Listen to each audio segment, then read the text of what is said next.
So I'll grab one more song for me to go my own. Thanks, Melody. Melody is also from Seattle. She's in a great band called Campfire OK. And she also does her own music, which is very gorgeous. And if you can seek it out, you really should, because it's really great. I'm going to do this one.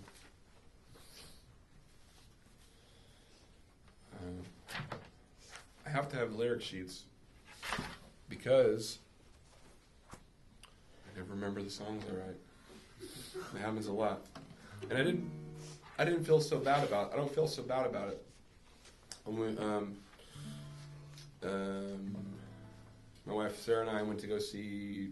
Oh, well, The Head and the Heart. Have you got these guys about The Head and the Heart? The Head and the Heart. When they opened up for Dave Matthews, we were on the side of the stage and we're watching him play. And I look over to my left, and there's a guy like scrolling like this with his mouse, and there's all these lyrics. And I go, oh my gosh! So Dave's reading the lyrics on a video prompter, you know. Well, so this is my budget video prompter. I need it. So, okay.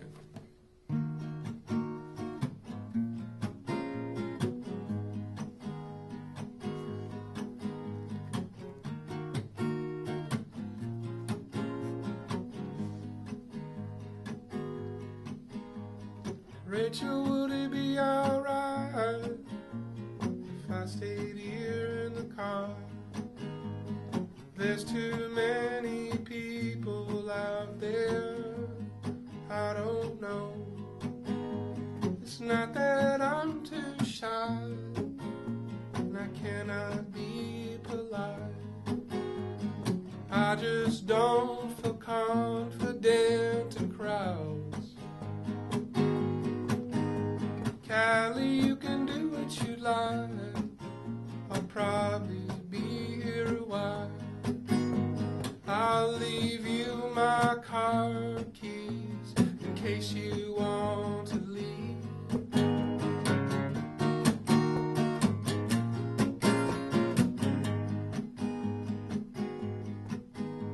You're welcome to stay at my house. My parents will both be out. And there's a blanket in the closet if you decide to sleep over.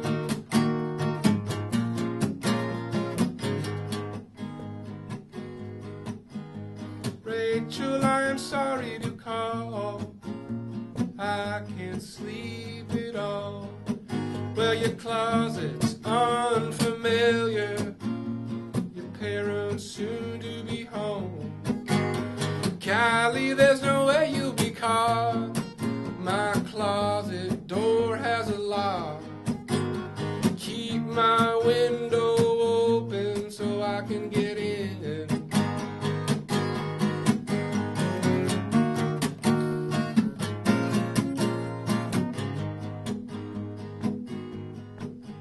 Sometimes I wish you knew how I keep living for you. Well, a friend is only a lover you're not committed to.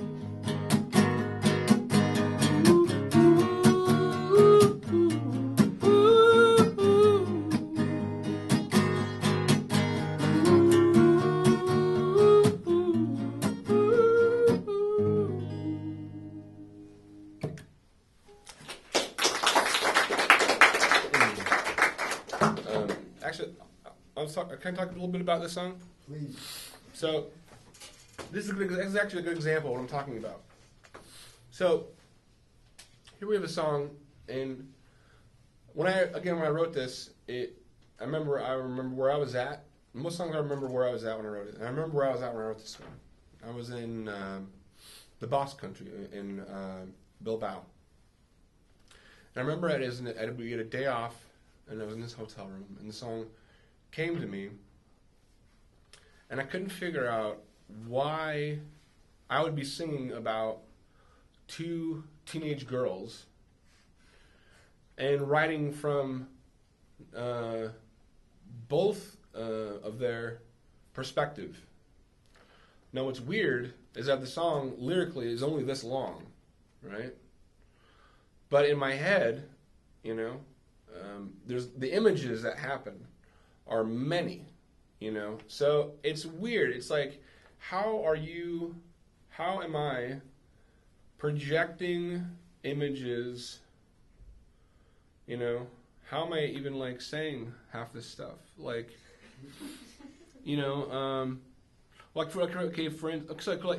about a relationship between two girls, I've been asked by many people, are they lovers? Is Cali a boy or is it a girl? I don't know. That's the thing. I have no idea. I think in my mind, I think at this point they're two girls. But the song, it's one of my favorite songs because it's one of the songs where I was like, why did I write this? I've never been a teenage girl. I don't know what that's like, Now I've known many teenage girls when I was younger, But, it's like, she gets kicked out. I mean, she doesn't get kicked out of her house. I don't know. Obviously, she wants to spend the night at Rachel's house. We have no idea why, Because she says, okay, my parents will both be out. There's a blanket in the closet if you decide to sleep over. He said, yeah, you're welcome to stay at my house. My parents will both be out, and there's a blanket in the closet in case you decide to sleep over. And like that line right there, it's like, there's 4 lines. You're just like, you're wondering like, well, okay, well, is she in trouble? Is she abused? Does she just not like her parents? Is she in love with this other girl? You know what I'm saying? I don't know. And then she goes on to describe the closet, how she doesn't like it because it's unfamiliar to her. She's afraid of being caught in the closet by her parents. And then the last line, which I think is really interesting, which I've often thought about, this is the craziest part of the whole song is the ending. And it is the ending where it says, sometimes I wish you knew, sometimes I wish you knew. What is the next line? Sometimes I wish I knew sometimes I wish you knew how I keep living for you. A friend is only a lover you're not committed to. And I remember when I got that line, I was like, dang, that's so... Well, one, I was like, that's a good line. But then two, I was like, that's so crazy, right? Because when I was in high school, it's like, well, what separates you from, I'll give you an example. Like you're in high school, right? You have a girlfriend? Okay. Now, what separates you, this girlfriend, from other girls that you hang out with? Because you kiss her, right? Like, that's it. That's it. You right? So a friend is only a lover that you're not committed to. And I thought, that is brilliant. But I would never think that, right? I would never think that on my own, right? The song is a living thing. I really, really believe it. I really believe it. Because I say things in songs. I use words in songs. What's an example? What's a word that... I can't think of one, but there's... I can think of one. What's the one? I. Just the word I. I? Yeah, because one of the things we've talked about a lot is how the I in your songs can lead to confusion that the songs are about you. Right. And you gotta know, none of these songs are about me. I've written certain songs, like there were certain songs in that record, Caught in the Trees, that were about me. Other than that, none of these songs are about me, my life is far more happier than these people's lives that I'm thinking about, But yeah, the I, yeah. So I'm often asked, are all these songs about you? Blah, blah, blah. No, they're not about me. No. I think what you were going to say is that you'll use words that you'll be like, what does that word mean? After you've used it. Yeah, after I use it. Oh, I know. It was the dang it, give me 1 second. I'm thinking of this word.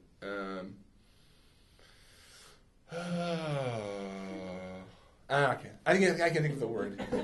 I can't think of the word. And I wish I knew what song it was, and now I'm on the spot. We'll send you an email. Yeah. Oh, I sent an email.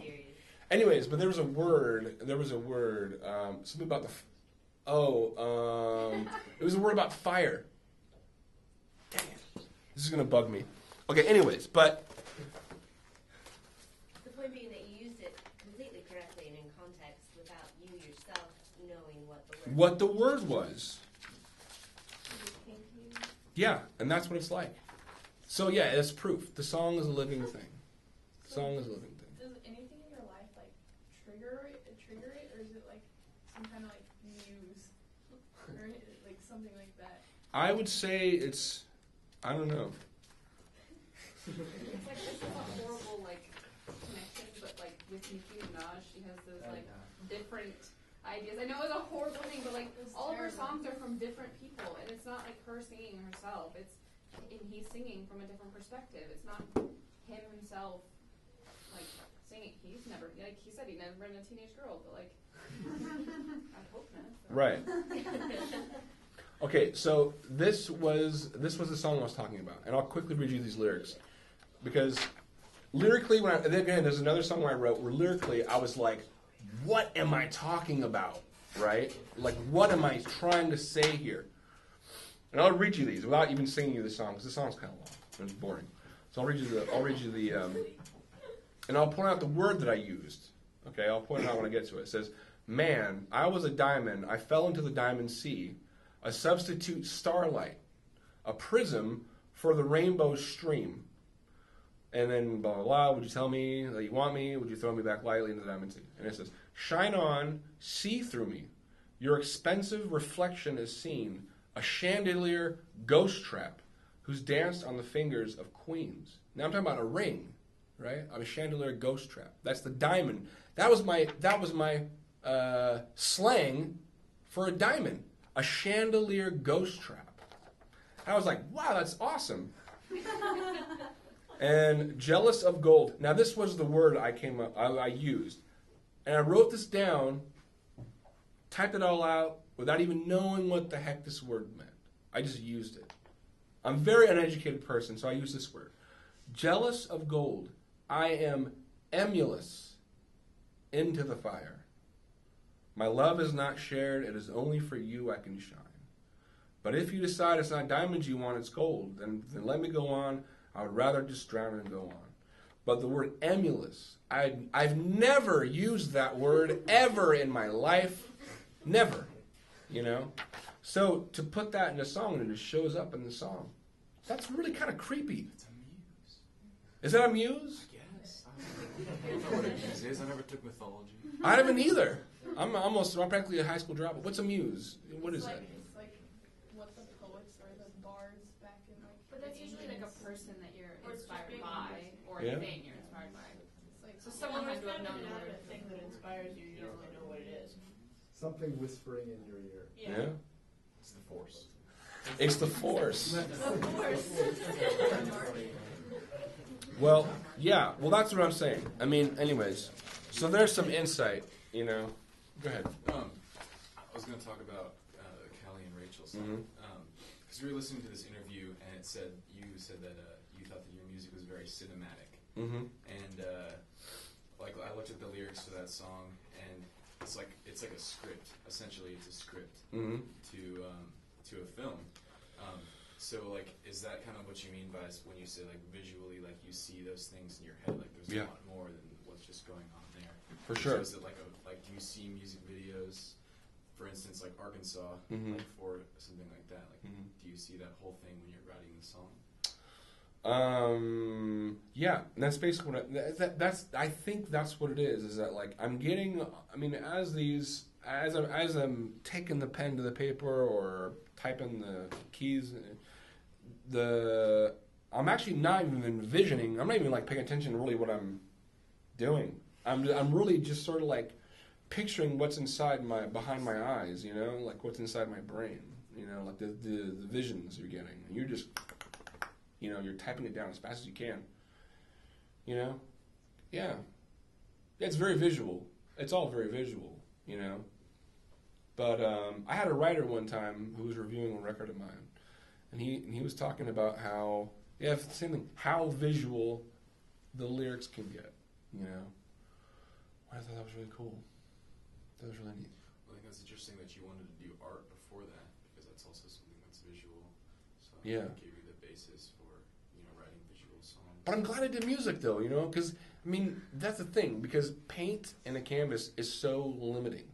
It's limiting, with music, you can do whatever the heck you want.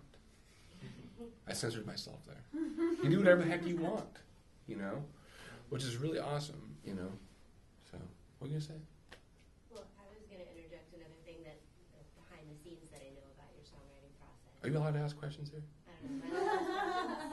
In your room. Well, one of your first writing experiences, when these stories in some ways were appearing in high school, and you had sort of the opposite teacher who looked at Damien's writing approach and said, no. Right, I had two creative writing teachers, and one of them marked up my papers and said this, I don't even know what the heck this means, and red circles everywhere. And then the other teacher was like, this is really thought out, I'm getting a lot of visuals from this, you should maybe pursue this, blah, blah, blah, So, you're very lucky to have a teacher like this, you guys. Most of my teachers didn't give a rip about anything that I did, just so you guys know. So, it's awesome. You have someone who actually really cares, about what you do. And bringing in, artists, You know how lucky you guys are? The Head and the Heart, for instance, right? Like, there are people that are selling out shows already, and they played an intimate and conversation with you guys. I never talk about my music like this, ever. So, consider yourself very lucky is what I'm saying. But thanks. I'm really glad I'm here, doing this for you guys, so.